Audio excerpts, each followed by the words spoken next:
नमस्कार, मैं queen star 9 उर्फ रानी सिंह आप सभी को गीता जैसे महान ग्रंथ के श्लोकों से अवगत कराती हूँ। और यह मेरे लिए बहुत ही अपने आप में एक अद्भुत एक्साइटेड या फिर एक एनर्जी, एक उत्सुकता जगाता है कि इसके इस श्लोक में कौन से भावार्थ होंगे, क्या इसका मतलब होगा, इसका दूसरा श्लोक में क्या मतलब होगा।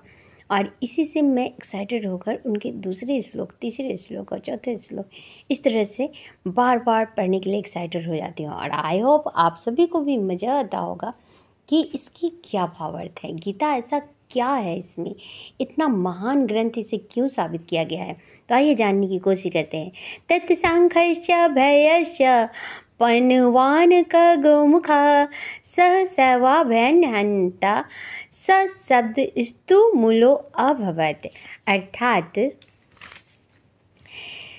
तत्पश्चात शंख नगारे विगुल तुरही तथा सिंह सहसा एक साथ बज उठे और वह समवेत स्वर अत्यंत कोलाहलपूर्ण था, क्योंकि एक साथ सभी कोई शंख बजा रहे हैं और शंख तो अपने आप की ध्वनि अद्भुत होती ही है। तत्श्वेत है युक्ते महति सैन्दने स्थितो माधवो पाण्डवश्च दिव्यो शंखो प्रद्युम्नतु। दूसरी ओर से श्वेत घोड़ों द्वारा खींचे जाने वाले विशाल रथ पर आसीन और कृष्ण तथा अर्जुन ने अपने अपने दिव्य शंख बजाए। भीष्म देव द्वारा बजाए गए शंख की तुलना में कृष्ण और अर्जुन के शंखों को दिव्य कहा गया है। दिव्य शंखों की नाद से यह सूचित हो रहा है कि दूसरे पक्ष की विजय की कोई आशा न थी, क्योंकि कृष्ण पांडवों के पक्ष में थे और जहाँ भगवान होते हैं वहीं उनकी जीत होती है। इसलिए अर्जुन की प्रतीक्षा कर रहे थे। इसके पश्चात जिस रथ में दोनों मित्र आसीन थे वह अर्जुन को अग्नि देवता द्वारा प्रदत्त था और इससे सूचित हो रहा था कि तीनों लोगों में जहाँ कहीं भी यह जाएगा वहाँ विजय निश्चित है। पांचजन्य ऋषिकेशो देवदत्तम धनंजय पौंड्रम दद्धमो महाशंखम भीमक्रमावृकोदरा। अर्थात भगवान कृष्ण ने अपना पंचजन्य शंख बजाया, अर्जुन ने देवदत्त शंख तथा अतिभोजी एवं अति मानवीय कार्य करने वाले भीम ने पांडु नामक भयंकर शंख बजाया। अर्थात जिसके पास शंख थे पहले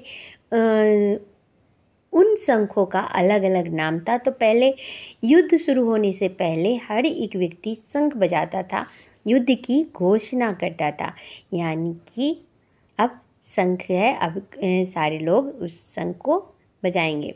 और इस श्लोक में कृष्ण को ऋषिकेश कहा गया है, अर्जुन उनके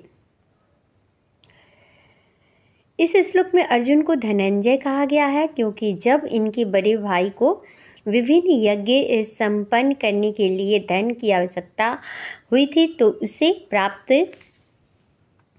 करने में इन्होंने सहायता की थी। इसी प्रकार भीम विकोदर कहलाते हैं, क्योंकि जैसे वो खाते हैं उसी प्रकार अतिमानवीय कार्य करने वाले, जैसे हिडाम्बासुर का उन्होंने वध किया था पांडवों के पक्ष में श्री कृष्ण आदि विभिन्न व्यक्तियों द्वारा विशेष प्रकार के शंख का बजाया जाना युद्ध करने वाले के सैनिकों के लिए अत्यंत प्रेरणाप्रद था।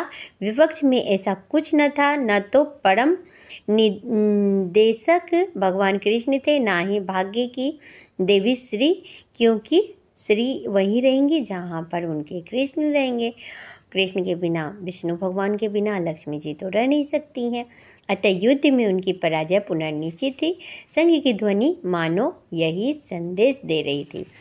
और हम किसी कार्य को करते हैं तो हम पहले का यह योजना था कि चीज़ों को घोषित करना होता था कि अब शंख शुरू हो गया है, और फिर घोषणा करना होता था कि अब शंख बजाकर कि अब युद्ध का विराम किया जाए। तो इस तरह से हर चीज़ एक मूल उद्देश्य से किया जाता था, घोषणा के साथ किया जाता था, ताकि किसी को भी छल कपट या इस चीज़ से नहीं लगे। तो आप सभी इससे यह सीखते हैं कि हमें जो भी करना चाहिए